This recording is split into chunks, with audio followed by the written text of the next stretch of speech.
Good afternoon and welcome everybody. My name is Eleni Ureña Valerio. I'm the Associate Director for Program Development in the Latin American Iberian Institute. For those of you who are not familiar with our institute, the Latin American Iberian Institute at the University of New Mexico promotes and supports interdisciplinary teaching, research, and meaningful public engagement to advance the production and dissemination of knowledge about Latin America and Iberia.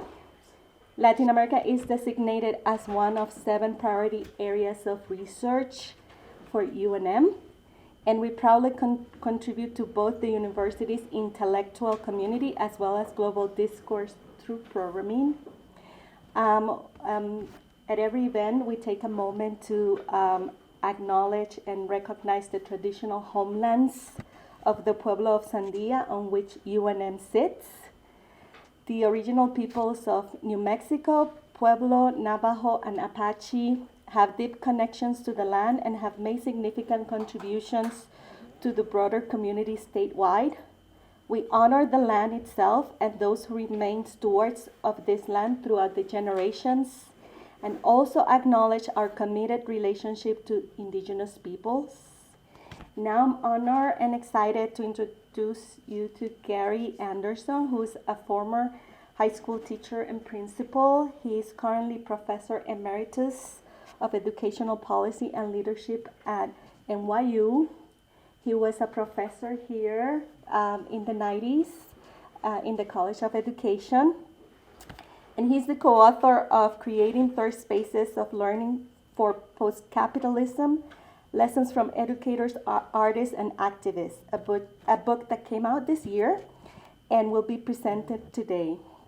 And we will also be joined by one of the co-authors, Ana Eras, who is professor and national researcher at Universidad Nacional de San Martín in Buenos Aires, Argentina. She also coordinates the program Aprendizaje de y en Autogestión, and she's also the acting president of Instituto para la Inclusión Social y el Desarrollo Humano, Incluir. That's the abbreviation in Spanish. And she also sits at the International Community Economies Institute Board. So welcome, Anna. Welcome, Gary. Thank you so much for sharing your expertise with us and presenting us with this wonderful book. Thank you. Thanks, Lenny. And I want to thank Daniela, and I think Marlene was involved earlier on. So these things don't happen by themselves. People have to put some work in to make them happen. So we appreciate that with the Latin American Institute. I think Kieran Katira, also from the Institute of Community Engagement, was involved as well. I'll pass around. I only have the one copy. If you actually want to get the book, I would suggest maybe, I don't have access to the UNM library, but they may have it, and if they don't, maybe ask them to order a copy, an e-copy, and you can download it. So this, I'll start by talking a little bit about how this book came about. This mural on here is a mural at the El Puente Academy for Peace and Justice in Brooklyn. The study is actually a study that is a comparative study between third spaces in Buenos Aires and New York City. We're going to focus more on the Buenos Aires side of things since we're at the Latin American Institute. And Ana Inés will actually talk more about the specifics of many of the sites. I'm going to just give a general overview of the book, and then she'll talk about our Buenos Aires data.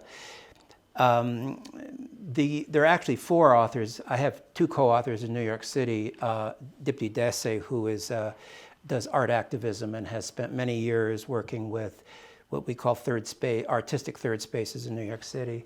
Carol Ann Spreen is a comparativist who works a lot with social movements and the forms of learning that happen in social movements, particularly movements of youth.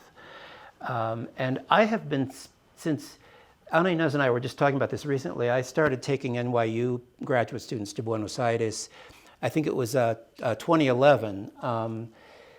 And Ana Inez had actually helped me find some schools down there for us to visit. And one of my interests in doing my course down there, I do a course in New York City called Advocacy and Education, and I wanted to do a version of it in Buenos Aires.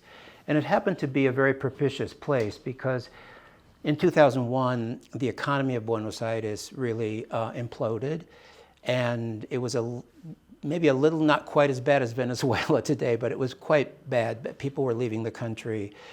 And people who stayed were developing very innovative kinds of spaces for survival. They were barter clubs where people didn't have money, so they'd go and they'd barter things. Or workers were taking over abandoned factories and running them as workers' cooperatives. And poor communities were starting cooperative bakeries so they could at least have bread, and so on and so forth. And many of these spaces I became very interested in because they had already sustained themselves over a period of time. By 2011, many of them were like 10 years old. Many of them were educational spaces that sprung up in these taken over factories. And so I started taking my students to see these places, not only sort of traditional schools in Buenos Aires, but also some of these alternative spaces as well. And Ana Inez has, when those of us at NYU were thinking about somebody in Argentina to work with us on this, Ana Inez was the obvious choice because she has been working with these spaces through this Incluir, the organization that Lenny mentioned. She and her husband work with a lot of these third spaces, providing technical assistance and various other services. So all of us have a very interesting and deep relationship with many of these organizations. But if we were going to write a book, we thought, well, we probably should gather some data, right, and not just rely on our sort of tacit knowledge of these organizations. And so we thought, well, we interviewed about 40 people, members of these organizations. We ran a couple of World Cafes. Does anybody know what World Cafe methodology is? Have you heard of that before?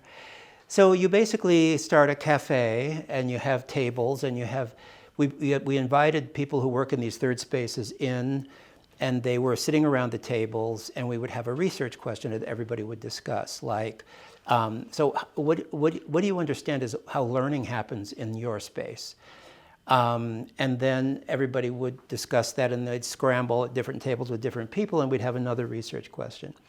The idea behind this as a participatory method is that it not only works for us to gather data because we recorded all these conversations and the conversations were very generative, but also, unlike most sort of extractivist research where all you're doing is extracting knowledge from an interviewee or whatever, this also was a generative space for these folks who were able to talk about with other people in these similar situations the kinds of dilemmas and contradictions that they were experiencing in their own sites. And so I recommend this as a methodology. I don't know if your dissertation committee or your thesis advisor would be sympathetic, but it's worth a try anyway. And then we also, most of these sites that we studied had a lot of secondary sources. Other people had done research on them, written articles about them, so we had a fairly rich body of sources that we could triangulate as we began writing the book. I want to talk a little bit about the terms in the title because, like, what is a third space, for starters, right? What is why post-capitalism, right? And what do we mean by learning? Because we really are sort of taking this idea of learning to another level. And so third space is a term that my first understanding of who worked with this term was Homi Bhabha, who is a South Asian scholar from India. And his idea of a third space was for people living in a colonial situation, he's kind of a post-colonial theorist, for people living in a colonial situation, the first space would be one's own culture, that one's own upbringing, one's own culture. And the second space would be the colonial culture that's imposed on the population. And the third space is that space in between those two where we negotiate a hybrid identity, right? Where we kind of, pull from our own upbringing, from the culture, the dominant culture, to create some kind of hybrid identity. And a lot of schools that are considered sort of ethnic studies schools and so forth are attempting to be, in a sense, third spaces in which students are, instead of simply internalizing the stigma of the dominant culture, they're actually trying to have more agency in negotiating an identity, an authentic identity for themselves, right? Now, we took this idea and kind of expanded it to think about, well, what if we think about the dominant culture as sort of neoliberal capitalism and the first space as the communities, the authentic communities, and how they respond to these various structural forces. And the third space then are these spaces that create a different set of social relations that are, in a sense, post-capitalist. In other words, sites that prefigure the kind of world we want to live in, rather than simply being a question of resistance. We use the term affirmative resistance, right? That these are spaces that resist, but they also are creating and prefiguring the characteristics of a world that they want to see eventually. And the difference, and I'm getting a little ahead of myself here with post-capitalism, to bring in the post-capitalist idea, the traditional way we think about structural change and bringing about social change is through some kind of vanguard party that then takes over the state and creates socialism or some other new form of social organization. That hasn't worked too well historically. And so what we're thinking of is a different political strategy, which is let's look around and find these spaces that already exist and that prefigure and exemplify the kind of post-capitalist world that we want to create and build from the bottom up, rather than some kind of top-down take over the state and impose a kind of economic system. So you could ask the question, well, is it anti-capitalist or is it post-capitalist? There's a debate we can have in the Q&A if you're interested. So the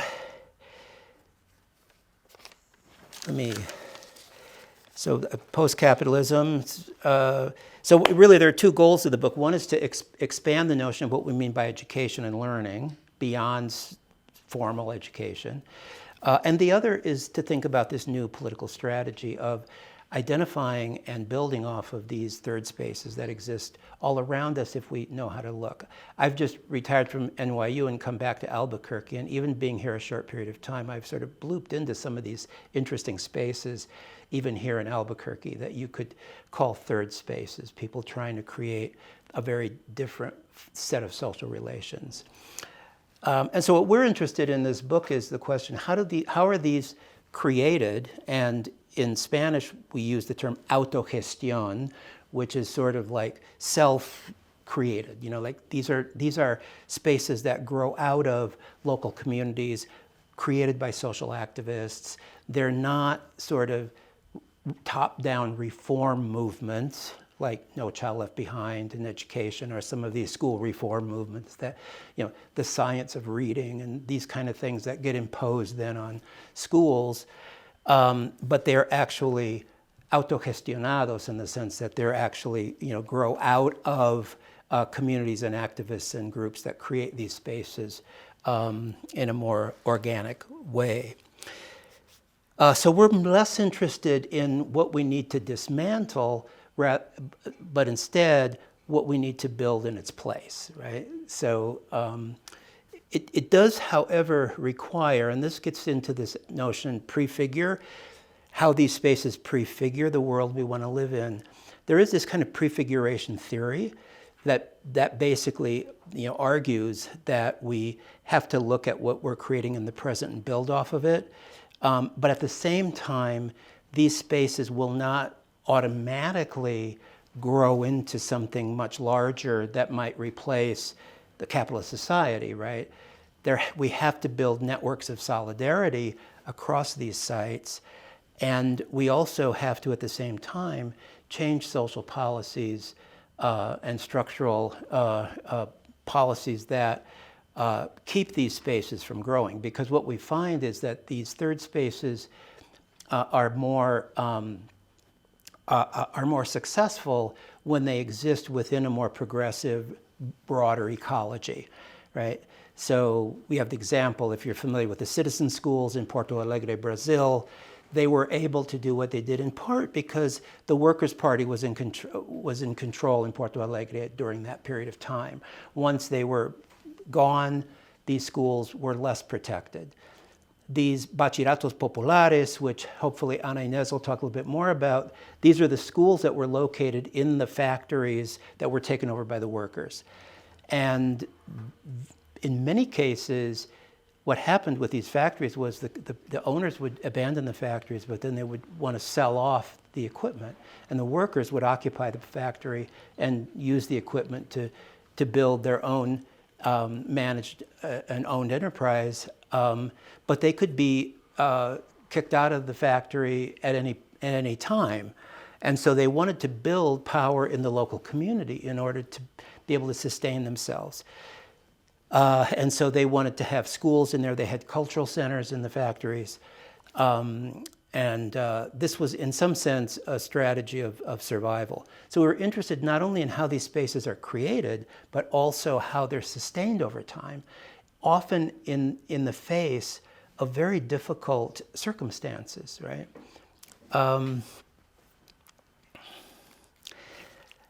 So what do we mean by learning? And one of the things that we see in education in school districts is what Geert Biesta, who is a Dutch philosopher of education, calls learnification, right? That to the extent that we see learning as mainly cognitive, and to the extent that we only see it as things we can measure, right? Learning outcomes, measuring outcomes, all of this comes from total quality management and business principles of measuring outcomes, the statistical control of product quality. And so we talk about quality, and we borrow a lot of these terms from the business sector in education. But what that does then is it provides a very narrow notion of what counts as learning, and it's typically cognitive kind of learning. So we're looking at learning that is counter-hegemonic. Counter-hegemonic is a term that refers to sort of challenging the dominant narratives that we tend to sort of internalize as common sense, right? This is just the way the world is. This is how we live. So the counter-hegemonic knowledge is knowledge that begins to question that, begins to understand in the sense of standing under and looking at it from below. And creating new forms of knowledge and new forms of social relations.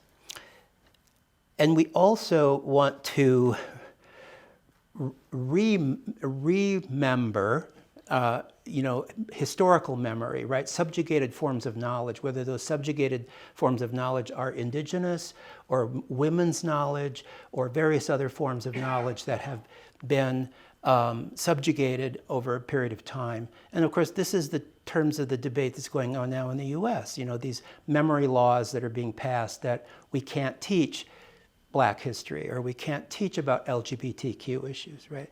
And so this notion, we have a whole chapter, in fact, Pedagogies of Memory, that Dipti mainly wrote. It's a beautiful chapter on the importance of memory, and Argentina is a good example of that because they have all of these memory sites and so forth. I mean, the Nunca Más slogan, the idea that we can never forget what happened during the dictatorship. And in fact, my friends here were just at the local museum here, Albuquerque Museum, and there's a wonderful exhibit there of the Latin American countries that had dictatorships during the 1970s.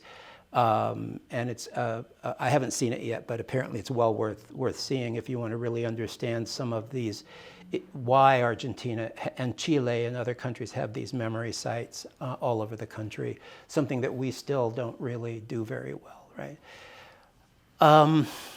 I want to kind of go back to, and then I'm going to end with this and turn it over to Ana Inés. We have a series of, well, this is El Puente in New York City. You can see that murals are a big thing in all of these. This is IMPA, this is the taken over factory with the school inside. And if there's more time, we can talk about how these third spaces can exist within the state, as the case of El Puente, or some of them refuse to be part of the state, as IMPA did for several years until they finally took teacher salaries from the Ministry of Education, of how they negotiate these different spaces, whether the state, civil society, or the market, in order to sustain themselves over time and get funding and all those sort of pragmatic issues that come up with these third spaces. But we ultimately developed a list of characteristics of third spaces. Not all of them will have all of these, but these are sort of interesting sort of ways to think about them. And I'm not going to spend a lot of time on them, but I think I made the case that these are not top-down reform efforts. You know, these are sort of grassroots. Making visible subjugated knowledges, right? There's another characteristic. They're always evolving. They're not. We don't want to romanticize these spaces in this book because many of them are full of contradictions.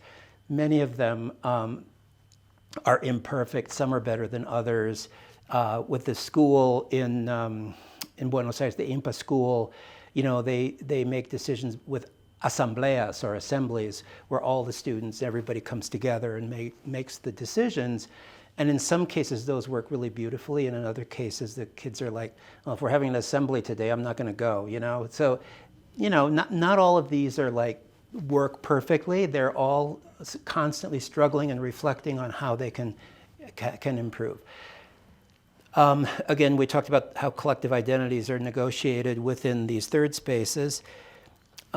They all seek to democratize social relations. The term horizontalism is really an important term with all of these third spaces. Critical consciousness, this is very Paulo Freirean, right? The idea of a counter-hegemonic pedagogy, co-learning, and then moving beyond mere critique and resistance to foster a radical imagination that prefigures a new social imaginary. And Ana Inés knows more about this, the work by Castoriadis, who's a Greek philosopher who talks a lot about radical imagination and so forth. Maybe she can talk about that a bit. And this last one is really important because remember I said we usually think of education as cognitive, and yet these third spaces are all multisensory, right? In other words, they have forms of learning that involve emotion, desire, memory, artistic expression, ritual, social solidarity, and performativity. So one of the things we kept asking ourselves is, well, would a madrasa be a third space, for example, right? Because it has some of these characteristics. And I'll leave you with that because we've thought through that quite a bit. Maybe in the Q&A we can raise that again. But anyway, my time's up, so I want to pass the baton to Ana Inés. Thank you, Gary. Thank you, everybody, for putting this meeting. Can we turn up our audio? And I'm very thankful and honored to be sharing some of my ideas with you today. Gary left it at the characteristics of the third spaces we've been working with, and I want to pick it up by stating some of the tensions that maybe are embedded in this kind of settings and organizations, because I think it's also important to acknowledge the ongoing process that this kind of learning takes to always be in the becoming. It's sort of a process language that I'm using here to state the fact that when you start working with these sites and you start seeing all the characteristics that Gary spelled out just a few minutes ago, you also start understanding something that some of these sites talk about, which is the enormous amount of energy that this kind of pedagogy and organization takes. That's an important point to bear in mind, because for one thing, we don't want to romanticize, as Gary was saying, that once you have these places that self-organize and use direct democracy, then any problem is solved. But what you may have when these kinds of settings start to play out is that the interaction that takes place to have these sites go and keep on going is very complex. So one characteristic that maybe was spelled out in the points that Gary was sharing, but not very explicit, that I want to make explicit, is that all these processes and projects network amongst organizations to have their organization going. In other words, any kind of third space of this kind that we have been working with is a unit in themselves that is also co-generated with their linkages or relationships with other units of their kind, be those schools, community settings, even hospitals, or healthcare centers, because in Argentina and Buenos Aires, many of these sites are related to health, education, culture, art, and as Gary said, memories or remembrance. Maybe if you want to put I'm not sure whether you can see me on the slides as well, but there were a couple of slides that were showing some of the sites that we worked with that are in Buenos Aires that may be worth looking at. I'm not sure whether that can happen while I talk. In case you can show the slides or the slides are being shown, there's a slide where you can see the sites of memory that Gary was talking about. And I want to take that example to spell out this concept that I just laid out about the networking. In Buenos Aires and all throughout Argentina, there are very many sites that were places where people were held captive and tortured and killed, that throughout a very long fight and struggle became, sites of memoria, sitios de la memoria. Acá estamos viendo el sitio de la memoria, que era la ex ESMA. We're seeing here what used to be the Escuela de Mecánica de la Armada, that was turned into a cultural center and a site of remembrance. And my point here is that in order for this site to become this place, there was a long struggle that was taken together by human rights movement, cultural organizations, public schools, political parties. So I'm bringing here the concept that in order for these spaces to do what they're doing and keep on doing what they're doing, they are part of a larger network, at least that's true for Buenos Aires, Argentina, that are, like Gary was saying, prefiguring in the sense that they are doing today what we may want our society to look like. In this case, their specific purpose is education on what happened during the dictatorship, and also a becoming in contact with the very many ways in which memory can be played out and put to work in our everyday acts, in our everyday lives. So this is one of the sites, and this site in particular has an educational program that is funded by public policy. And that has been going on for years now, and we're hoping that this coming election doesn't put the funds down, because at this point in Argentina, in 2 or 3 weeks, there's elections coming up, and there may be some danger that these public policies may be put down by whomever comes in place if there's one particular party that takes up government. So one of the points I wanted to make was this point about networking and about the fact that this learning process that goes on in each of the sites that we worked with happens because they're also in contact with other sites.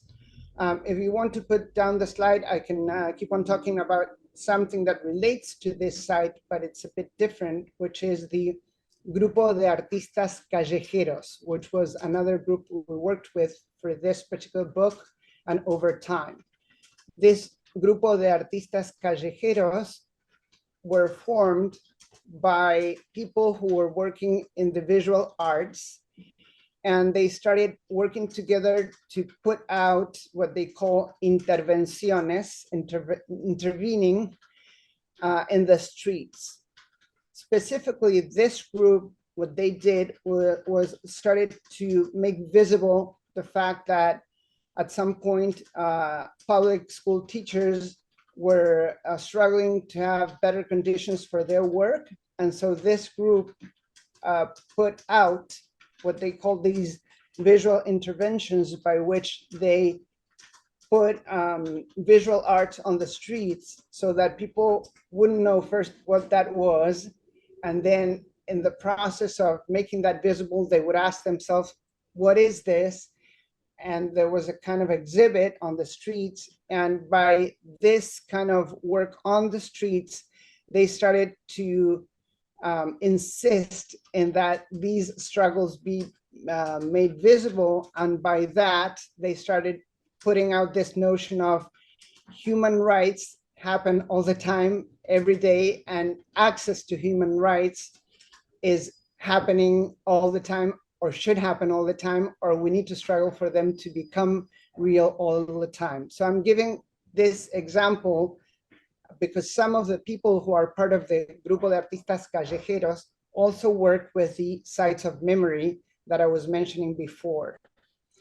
And a very interesting thing that did happen with this Grupo de Artistas Callejeros is that over time, because they were studying visual arts, and in Argentina, when you study visual arts, you can become a professor later on, but also a teacher at the schools with your degree.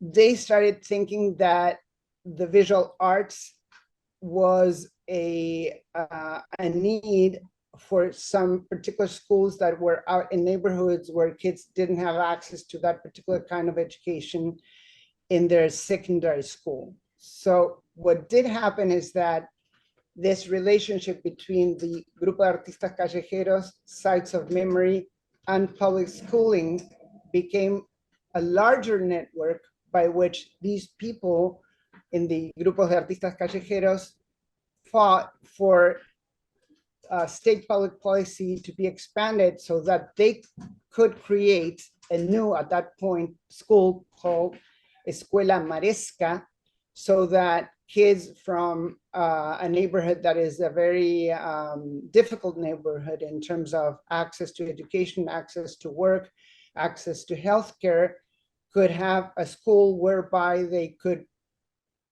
learn visual arts and become artists if they wanted to.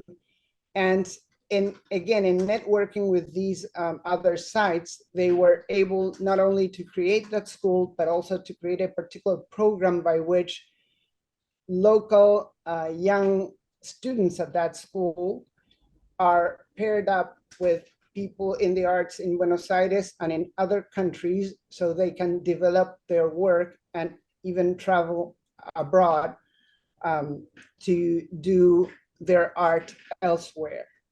So I'm providing these examples to bring this notion that we spelled out in the book about how, even though these sites may not become in themselves large or larger than they are, they do so by networking and amplifying their capacity to, as I said, intervenir, which is the word that sometimes is being used here, or intervene, or create conditions according to this struggle for accessing rights, civil rights and human rights.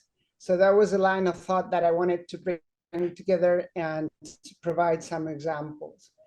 If you can put the slides up, I would like also to talk about another example. There's another site that we worked with that has a similar pattern than the one I was talking about just now, but a bit different in kind. And it's also, I think, a very interesting story.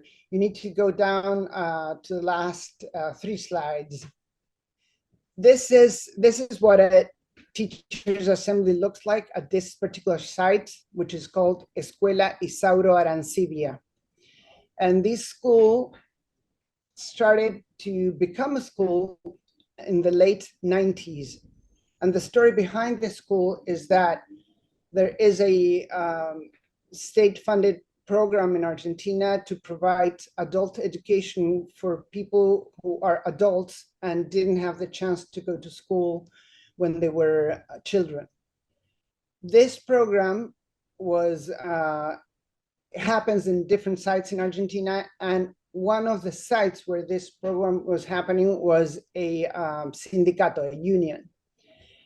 And to this site, some of the people who attended this program at that point were workers, as we call them, people who work on the streets, meaning that also prostitutes.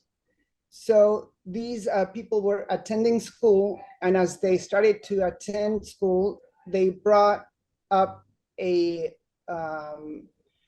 question they had, which was that they were seeing that very many children were on the streets and they didn't have either schooling or many a time didn't have food to eat or were not cared for.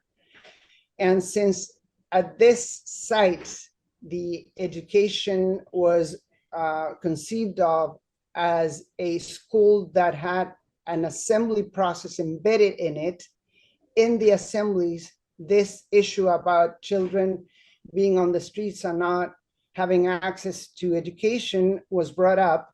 And they decided, each of these people who were attending this school program decided to bring in kids that they would find on the streets.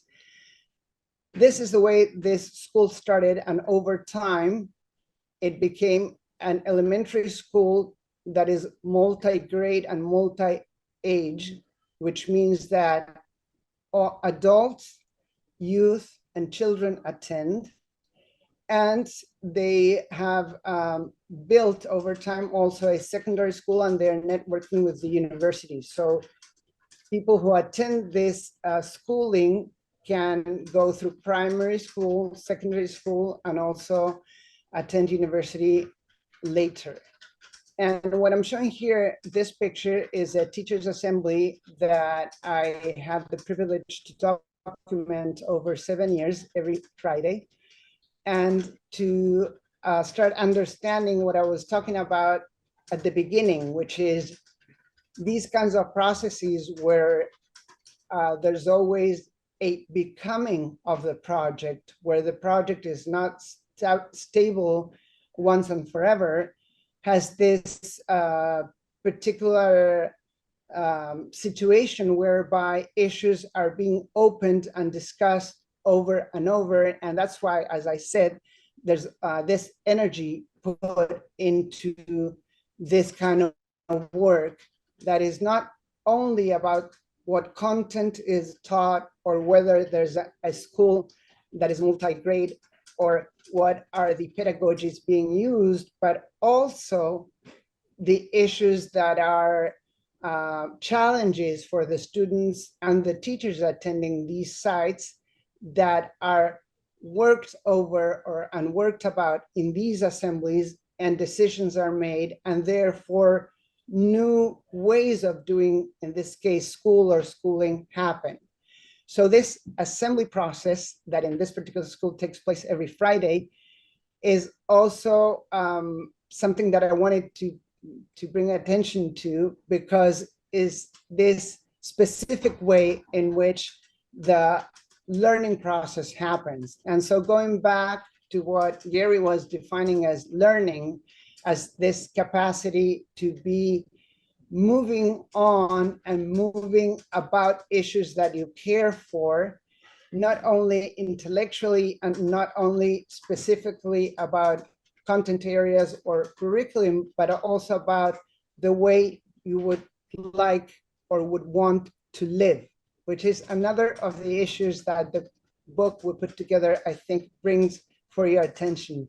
Because this concept that Gary was talking about, the prefiguring of politics, is linked to this question about in which ways could we ask ourselves, how is it that we want to do school or do arts or live or remember our history, and in which way we can set up the specific mechanisms by which face to face we can discuss that and make it happen.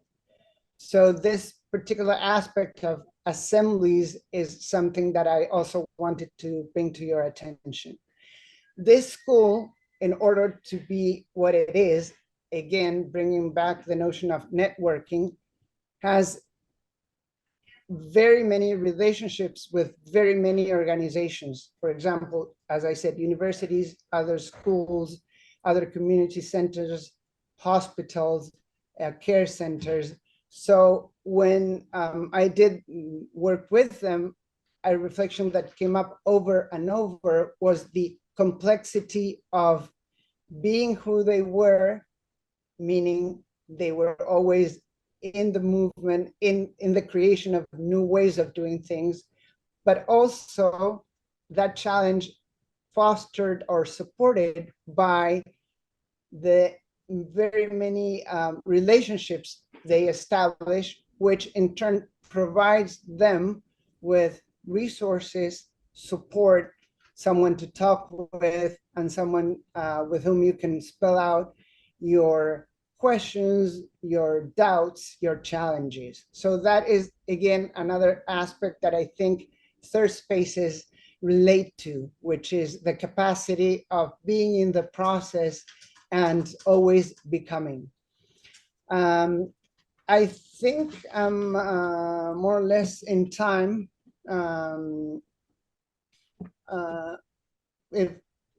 Thank you. I think maybe one more thing that I want to spell out is that Gary mentioned the notion of autogestión, and that's a word that, like Gary said, translates very poorly into English by self-management, because maybe what we need to think when we talk about autogestión is more the characteristics of this kind of perspective, which is direct democracy, the capacity to make decisions over the resources, the collective owning of the resources, the capacity to also question and critically look at what you're doing in order to reframe it and construct a different kind of setting if you need to.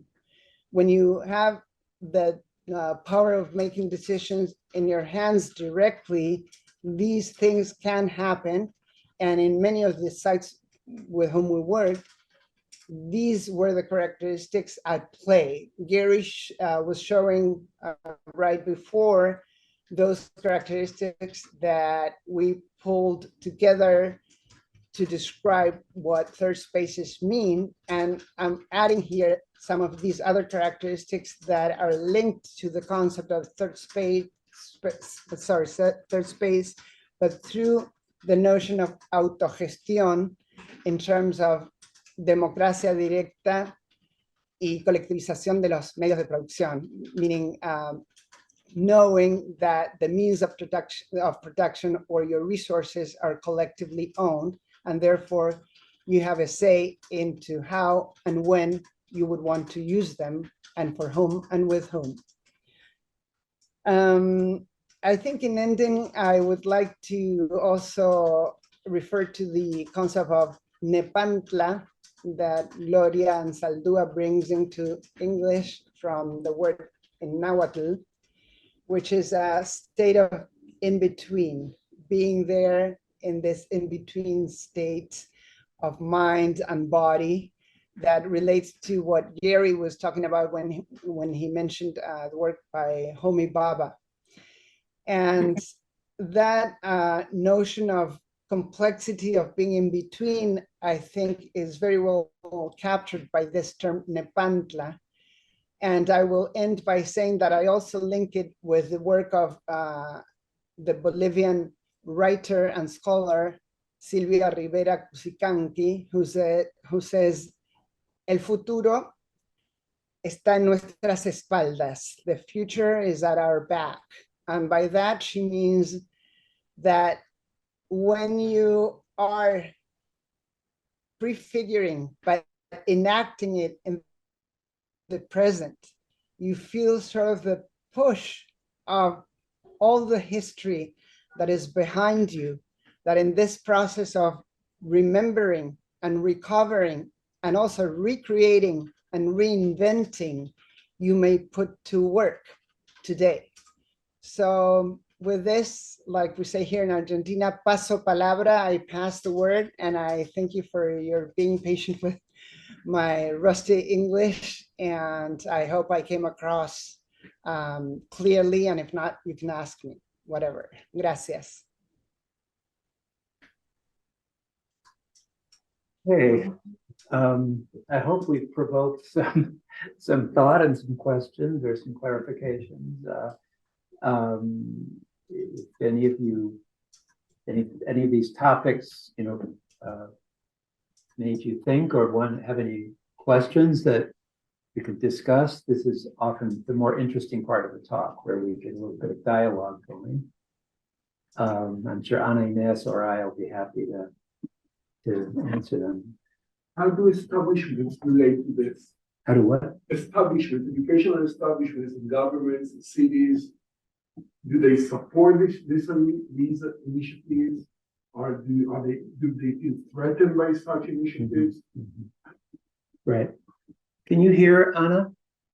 That how does the establishment? Yeah, I think the question was the establishment, and also was it the government as well?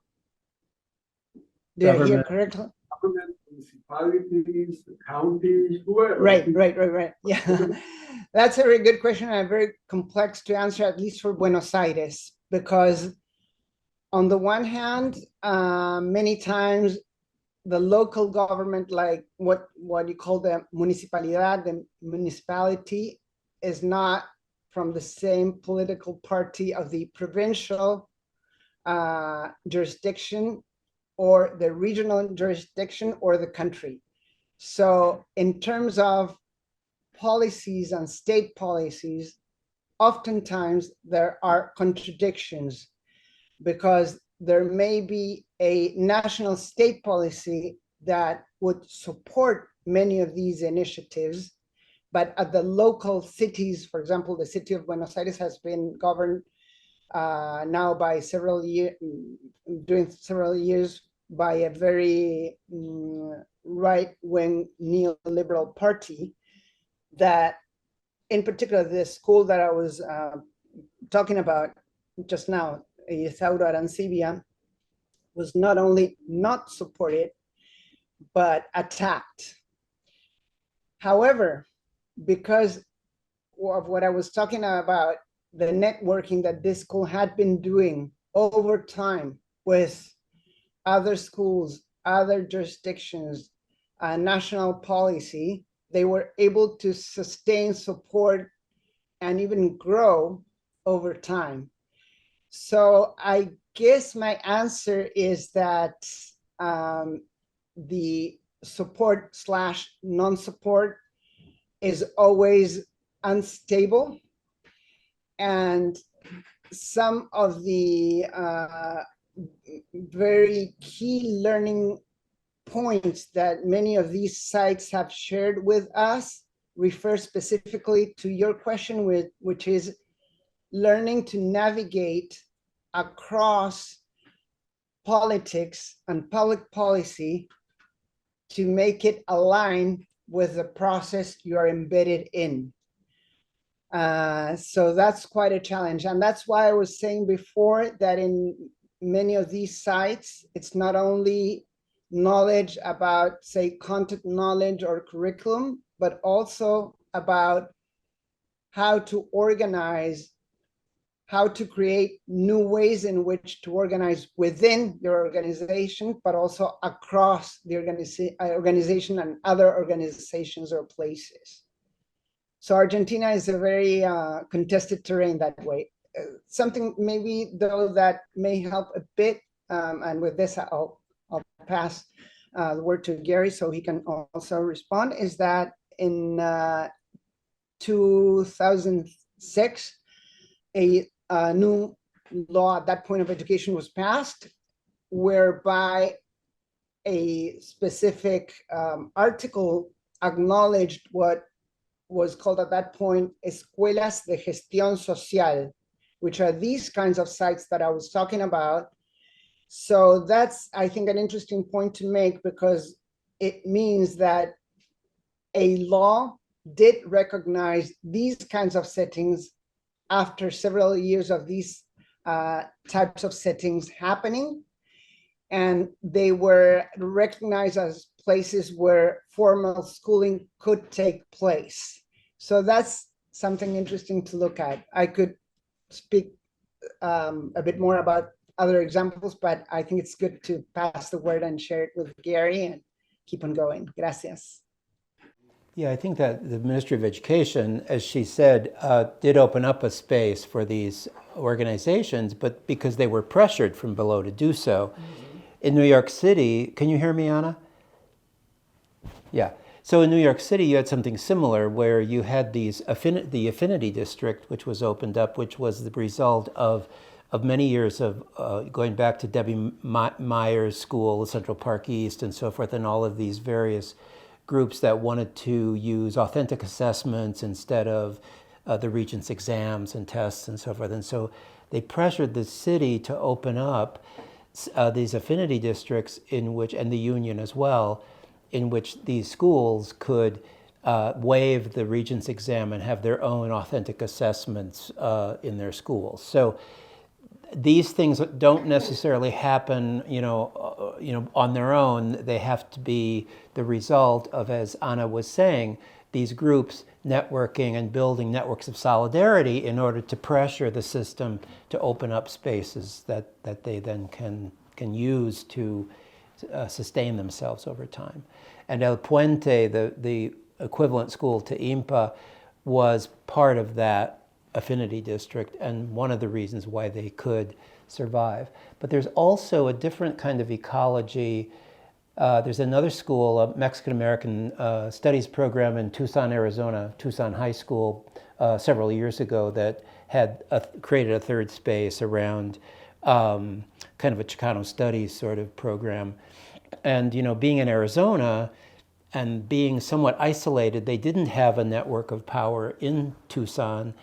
They were vulnerable to being shut down by the state legislature. Partly El Puente and some of these third spaces in New York benefit from being in a more progressive context. So, it's a very complicated scenario for these places. They have to really have a strong analysis of the context that they're in and figure out how to build a power base sufficient to be able to sustain themselves. I'd like to add something very short, though, which is I think that Argentina has the word that comes up is tradition, but I'm not sure whether that's the word, but it has a tradition of being out on the streets. And not only in Buenos Aires, the whole country is a country that can be out. And the force of going out on the streets has proven to be something very powerful, when some of the issues that we were talking about are in danger.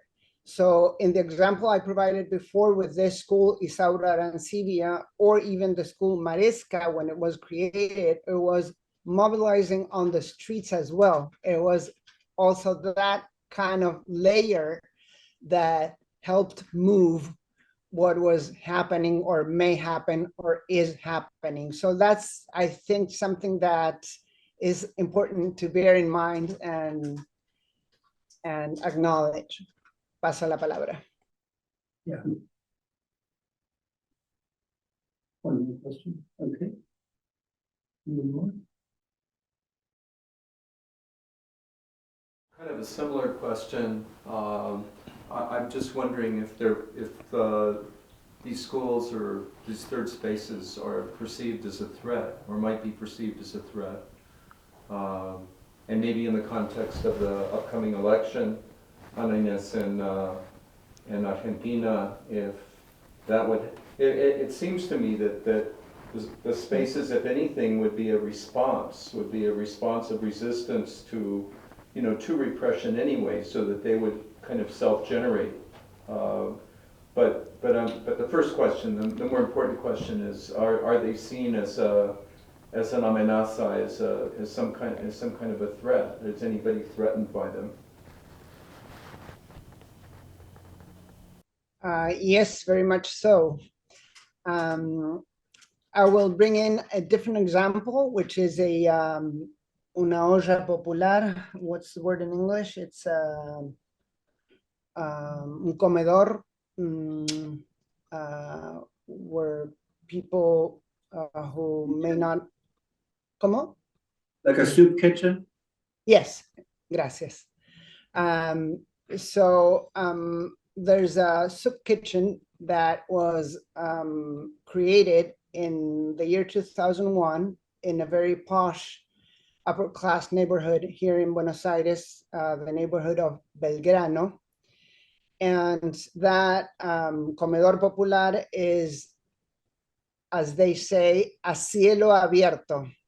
It's not within a building or a place, it's under a tree. So dinner is served under a tree on an open big plaza or park that is there in the site of Belgrano.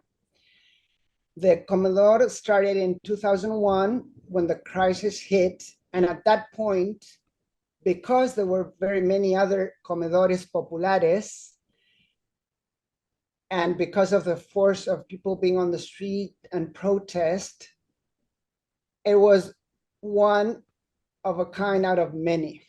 But over time, afterwards, also because the politics changed and a different party came into power and maybe more distribution of resources was at place, many of these ollas populares or comedores populares were no longer in place, but this comedor stayed in place. And there was a very big struggle to keep it up, because a lot of the people who started to eat at that point decided to keep on going and to have it be a place where they go and not only eat, but share resources and get educational resources and other kinds of things. And in that organizing over time, they had to fight against people at that neighborhood, high class people who organized to have them be shut. So there was this class struggle literally happening in front of your eyes at that very specific spot. I still work with this comedor. I started working at that point and I still do. And so I was witness to many of these literal fights. And one way in which high class people organized to push this comedor out was by infiltrating people who pretended to go and want a plate of food and resources, but would in a split of a second become violent and throw stones, and those were people infiltrated within this comedor. And this keeps on happening. So what I'm trying to say with this example is that la lucha continúa, the struggle is not over, and class struggle at that very specific spot in town is ongoing. And yes, people who live in that neighborhood feel threatened by the fact that people organize to have their needs be met. There's an interesting story with this comedor because our research group worked with this group and the group of the Escuela Isauro Arancibia that I mentioned before to create books. The children created books and they illustrated them. I can send the link to those books later because I think you would like to see them. And so part of the work we did in supporting children attending the comedores and being linked together by the same activity, although happening in different places in town, was to also help create this notion that you have the right to access what you need to live in the way you want to live or hope to live. And so the stories the children created, which were created by brainstorming in a kind of assembly type, that kind of pedagogy that is open-ended, and by iteration, we were supporting the children create and craft their ideas and their illustrations, and those books were put together. And I think when you read the books, you will recognize in the stories that the children tell what I'm telling you now, that la lucha continúa, and that these places may be a threat for some people, and you also have the right to be there and have your word be out. So that, I think, is an interesting example. Paso la palabra. Well, that maybe is a good example to end on. I want to thank everybody for showing up. I know it's 3 in the afternoon and not the best time maybe, but I think we try to do it before all faculty leave for the day and maybe make it over here. So thanks all for coming. And if the library doesn't have the book, ask them to order it. That way you can, if you're interested in reading it. Yeah.